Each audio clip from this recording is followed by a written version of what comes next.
94.5 KOOL FM, and that's Ray Charles as we take a couple of minutes out every afternoon around this time to say thank you to those that have served our country, those that have served in the past, those serving right now, and as I always like to say, especially those in harm's way. We keep you in our thoughts and prayers. Please come home safely. And as we say thank you for serving, I have a very special man I'd like to personally say thank you for your service to our country.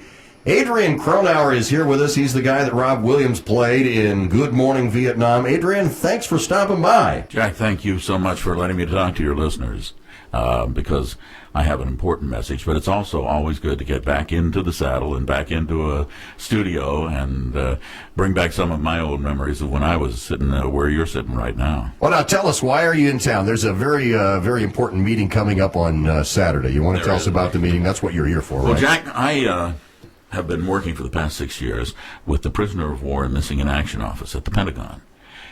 Some of the most rewarding work I've ever done in my life.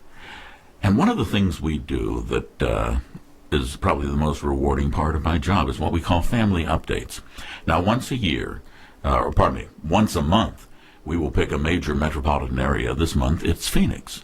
We will rent a hotel room, ballroom, on a Saturday. We invite anybody from about a 350-mile radius who is a relative of anybody who's still missing from any of our wars, Vietnam, Korea, World War II, First Desert Storm, anybody who is a relative of the missing. We want them to come in, and it's at the Hilton Hotel out at the airport. We start at 8 in the morning with registration, and the sessions start at 9 o'clock. And we bring in representatives of our units from all over the world. We spend the day giving them a PowerPoint presentation on what we do and how we do it. Then at the end of the day, we give them a printout of whatever information we might have about their own particular missing loved one. We let them talk with a area expert, like if, let's say, they're missing from Vietnam, we'll let them talk one-on-one with a Southeast Asia analyst. And some of these people, Jack, this is the first time in years, maybe even decades, that they've heard anything about their missing loved one.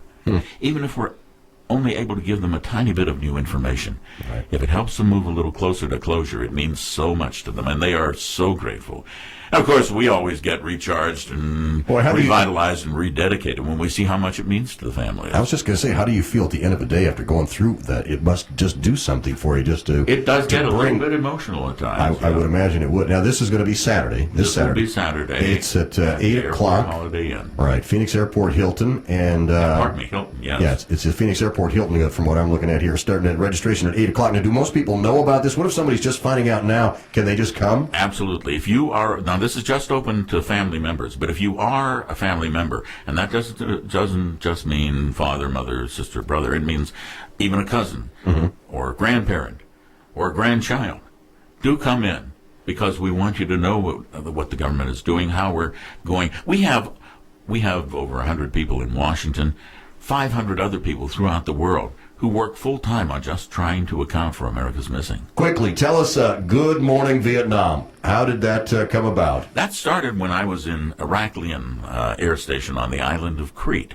I had grown up in Pittsburgh, and Morning Drive was owned when I was a teenager by a fellow by the name of Reed Cordick on a program called Cordick and Company on KDKA. So that formed my idea of what a good morning show should be. Well, when I took over the show in Crete, it was Good Morning Heraklion, a very mild, calm, matter-of-fact Good Morning Heraklion. But as the program developed and got wilder and wilder, the Good Morning Heraklion got wilder. Well, when I went to Vietnam, my first job was as news director, which is why I got involved in the whole business about news censorship. Then when the fellow who was doing the morning show left, I took it over. And Good Morning Heraklion became Good Morning Vietnam. When I left, the fellow who took over the morning show from me, an Army specialist by the name of Kramer Hawes, he kept that same format and that same sign-on. It became a tradition with each subsequent morning man until we left Vietnam. So a lot of times a man will say to me, "Oh, I used to listen to you every morning." "Really? When were you there?" "Oh, I was there in 69, 70.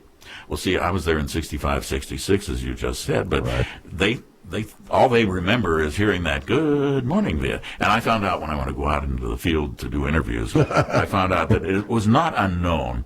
On a particularly bad day, I would yell "Good morning, Vietnam," and some of the troops would yell the GI equivalent of "Get stuffed, Cronauer." And on one occasion, I heard about a guy picked up his M16 and blew away his radio. You turn on the microphone and you say, "Good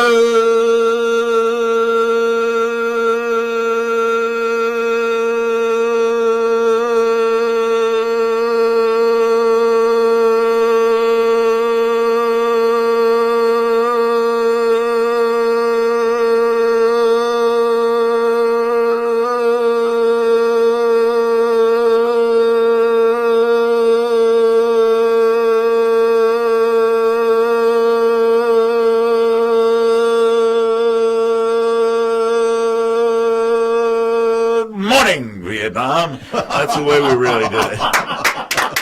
This has been a test. This is only a test.